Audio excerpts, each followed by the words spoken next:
Hello అండి, అందరూ ఎలా ఉన్నారు? బాగున్నారు కదా? మేము కూడా చాలా బాగున్నాం. ఈ రోజు ఈ వీడియోలో అందరికీ సాంబార్ రైస్ తెలుసు కదా, కాకపోతే రైస్ లేకుండానే ఈ సాంబార్ రైస్ ని ప్రిపేర్ చేసేద్దాం. ఇప్పుడు అందరూ రైస్ తగ్గించాలని చాలా ట్రై చేస్తున్నారు కదా, అలాంటి వారి కోసమే ఈ హెల్దీ ప్రోటీన్ రెసిపీ. ఇంకెందుకు ఆలస్యం, రండి రెసిపీలోకి వెళ్ళిపోదాం. అంతకన్నా ముందు మీరు గనక మా ఛానల్ ని మొదటిసారి చూస్తున్నట్టయితే ప్లీజ్ సబ్స్క్రైబ్ చేసుకోండి.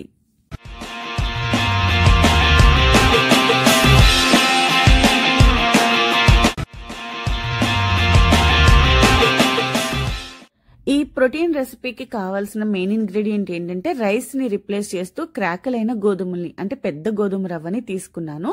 ఇది ఒక బౌల్ కి తీసుకుంటే గనక సేమ్ దాని అంత క్వాంటిటీలోనే మనం పప్పులు తీసుకోవాలి.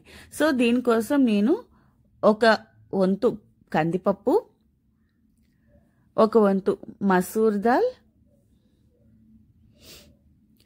ఇంకొకటి పెసరపప్పు, ఇంకొకటి శనగపప్పు, పచ్చి శనగపప్పు అంటారు కదా అది. సో ఇలా మల్టీగ్రెయిన్ లో తీసుకుంటే ఏంటంటే మనకి కావాల్సిన పోషకాలు అన్ని కూడా అందుతాయనే ఉద్దేశంతోనే. సో చూస్తున్నారు కదా, రవ్వ ఎంత తీసుకున్నామో దాంట్లో ఒక్కొంతు మాత్రమే కొంచెం తగ్గించి పప్పు తీసుకున్నాం, అంటే ఈక్వల్ గా తీసుకోలేదు. సో దీనికి ఈ నిమ్మకాయ సైజ్ అంతా చింతపండును తీసుకోవాలి. ఇంకా ఈ వెజిటేబుల్స్ అనేవి కామన్ అనమాట, మనం సాంబార్ చేస్తాం కదా అవే వెజిటేబుల్స్. వంకాయని కట్ చేసి ఉప్పు నీళ్ళలో వేసి ఉంచుకున్నాను, విడిగా ఉంచితే కండ్ర వచ్చేస్తాయని. ఇక క్యారెట్, కొత్తిమీర తురుము, టమాటో, పచ్చిమిర్చి, ఉల్లిపాయ, బెండకాయ, మునక్కాయ, అలాగే కరివేపాకు, క్యారెట్. సో ఇవే ఇంగ్రీడియంట్స్, మనం రెగ్యులర్ గా ఇవే తీసుకుంటాం కదా. ఇంకా దీంట్లో దోసకాయ, సొరకాయ వేయలేము, వేస్తే ఫ్లేవర్ మారిపోతుంది అనేది నా ఉద్దేశం. మీరు కావాలి అనుకుంటే వేసుకోవచ్చు. ఇక కుక్కర్లోకి గోధుమ రవ్వని అలాగే కడిగి పెట్టుకున్న పప్పుల్ని వేసేసుకోవాలి. ఇక దీనికి వాటర్ క్వాంటిటీ ఎసరు కోసం ఏంటంటే 1కి 2, రవ్వ 1కి 2 తీసుకోవాలి, అలాగే పప్పు కూడా 1కి 2 తీసుకోవాలి. సో మొత్తం మీద మనకి 3.5 కప్పులు నీళ్లు పడుతుంది. ఎసరు వేసిన తర్వాత ఒకసారి రవ్వ పప్పులు అన్ని కలిసేలాగా చక్కగా కలిపేసుకొని దీన్ని ప్రెషర్ పెట్టి 4 కూతలు వచ్చే వరకు ఉడికించుకోవాలి. ఇది ఒక పక్కన అవుతుండగానే మరొక పక్కన ఇలా ఒక సాంబార్ ఉడికించుకోవడానికి వీలుగా ఉండే లోతు పాత్రను పెట్టుకుని దాంట్లో ఒక 4 టేబుల్ స్పూన్స్ వరకు ఆయిల్ వేసుకోవాలి. ఆయిల్ వేడయ్యేలోపు మనం పోపు దినుసులు అమర్చుకోవాలి. ఆయిల్ వేడైన తర్వాత చితక్ కొట్టుకున్న వెల్లుల్లి రెబ్బలు వేసి అవి కొంచెం వేగే వరకు వేయించుకోవాలి. ఇవి ఫస్ట్ వేగకపోతే కొంచెం పచ్చిగా ఉండిపోతాయి కాబట్టి ముందు వేయించుకుంటున్నాం. తర్వాత మిగతా పోపు దినుసులు ఆవాలు, మినపప్పు, జీలకర్ర, ధనియాలు, మెంతులు వేసి ఇవి కూడా ఎరుపుగా అయ్యే వరకు వేయించుకోవాలి. ఇవి వేగిన తర్వాత ఎండుమిర్చి, కరివేపాకు వేసి ఫైనల్ గా పోపు పెట్టుకోవాలి.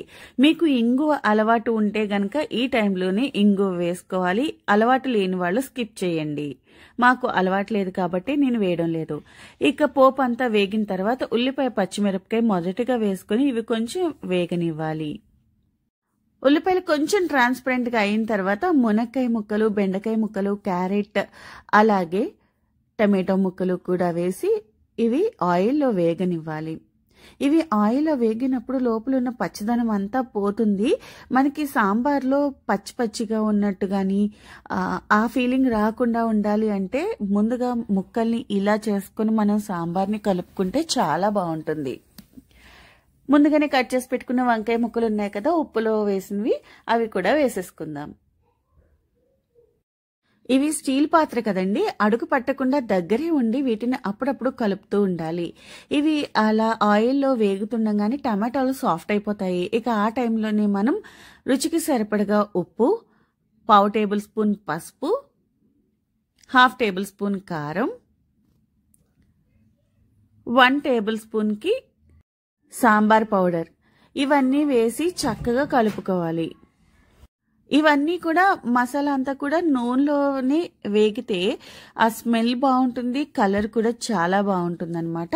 సో ఇవన్నీ కూడా ముక్కలకి పట్టేటట్టు బాగా కలుపుకోవాలి. ఇలా ఆయిల్లో ఎక్కువసేపు అవసరం లేదు, జస్ట్ 1-2 నిమిషాల పాటు ఈ కారం ఇవన్నీ వేగితే ఆ స్మెల్ బాగుంటుంది అనమాట. ఇక వేగింది అనుకున్న తర్వాత 1 గ్లాస్ నీళ్లు, అంటే ఎక్కువ అవసరం లేదు, ఈ ముక్కలన్నిటికీ ఉప్పు కారం పట్టేటట్టు ఉడకడానికి సరిపోతే చాలు. ఇలా వేసుకుని మొత్తం అంతా బాగా కలుపుకున్న తర్వాత ఇందులోనే తురిమి పెట్టుకున్న కొత్తిమీరని కూడా వేసేసుకోవాలి. మూత పెట్టి మరగనివ్వాలి. ఒక్క 5 నిమిషాల పాటు మరిగితే ముక్కలన్నీ కూడా ఉడికిపోతాయండి. వంకాయ ముక్కను చూసినా మునక్కాయ ముక్కను చూసినా మనకి అర్థమైపోతుంది, అవి ట్రాన్స్పరెంట్ గా మారిపోతాయి. ఇక ఉడకలేదనుకుంటే మరొకసారి ఉడికించుకోండి మూత పెట్టి. ఇప్పుడు కరెక్ట్ గా ఉడికిపోయింది. దీంట్లోకి చిక్కగా తీసిన చింతపండు రసం ఒక బౌల్కి వేసి ఇది కూడా బాగా మరగనివ్వాలి. వన్స్ ఇది మరిగింది అంటే మనకి రెడీ అయిపోయినట్టే.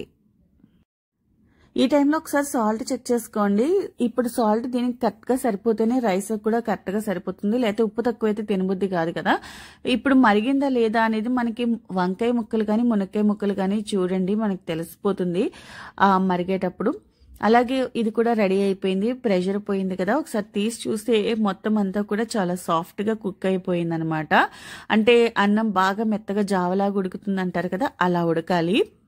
ఎప్పుడైనా సరే ఈ సాంబార్ రైస్ కి పలుకుల్లా ఉంటే బాగుండదు, ఇలా జావలా ఉంటేనే బాగుంటుంది. సో ఇది కరెక్ట్ గానే ఉడికిపోయింది. ఇప్పుడు మరుగుతున్న సాంబార్ ఉంది కదా, అది దీంట్లో వేసి చక్కగా బాగా కలపండి. ఈ టైంలో స్టవ్ ఆన్ లోనే ఉంచండి, కానీ చాలా లో ఫ్లేమ్ లో ఉంచండి. నేను ఇలాగే ఎందుకు చేశాను అంటే కొంతమంది ముక్కల్ని కూడా రైస్ తో పాటే విజిల్ వేయించేస్తారు. అలా చేస్తే ముక్కలన్నీ కూడా బాగా ఉడికిపోయి పీసెస్ పీసెస్ కింద అయిపోతాయి, ముక్కలు కింద కనిపించవు. సో ఆ ప్రాబ్లం లేకుండా ముక్క ఉడకాలి కానీ ముక్కలాగే ఉండాలి, విడిపోకూడదు అనుకున్నప్పుడు ఈ విధంగా చేసుకోండి. టైం కూడా సేవ్ అవుతుంది, ఎందుకంటే ఒక పక్కన రైస్ అయిపోతుంది, ఇంకొక పక్కన సాంబార్ కూడా ప్రిపేర్ అయిపోతుంది. రెండింటిని మిక్స్ చేస్తే మనకి ఫైనల్ అవుట్పుట్ వచ్చేస్తుంది. సో టైం కూడా సేవ్ అవుతుంది, టేస్ట్ కూడా చాలా బాగుంటుంది. ఇప్పుడు ఇది రెడీ అయిపోయినట్టు 1-2 నిమిషాల పాటు ఇట్లా ఫ్లేమ్ లో ఉంచితే సరిపోతుంది. ఏం ఉడకాలి మరగాలి అదేం అవసరం లేదు. ఇప్పుడు ఇది రెడీ అయిపోయినట్టే. సో ఇప్పుడు దీన్ని మనం సర్వింగ్ బౌల్లోకి తీసేసుకుందాం. దీనికి అప్పడాలు వడియాల కన్నా ఆవకాయ పచ్చడి చాలా అద్భుతంగా ఉంటుంది. ఫైనల్ గా కొత్తిమీరతో గార్నిష్ చేసుకుని పైనుంచి వేడివేడి అన్నం మీద అలా నెయ్యి వేస్తూ ఉంటే అది కరిగి కమ్మగా ఉంటుంది, చాలా బాగుంటుంది. తప్పకుండా ట్రై చేయండి, మీకు నచ్చుతుందని అనుకుంటున్నాను. రైస్ ని అవాయిడ్ చేయాలనుకునే వాళ్ళకి ఇది మంచి రెసిపీనే. సో ఇదండి, మీకు నచ్చితే ఒక లైక్ చేయండి.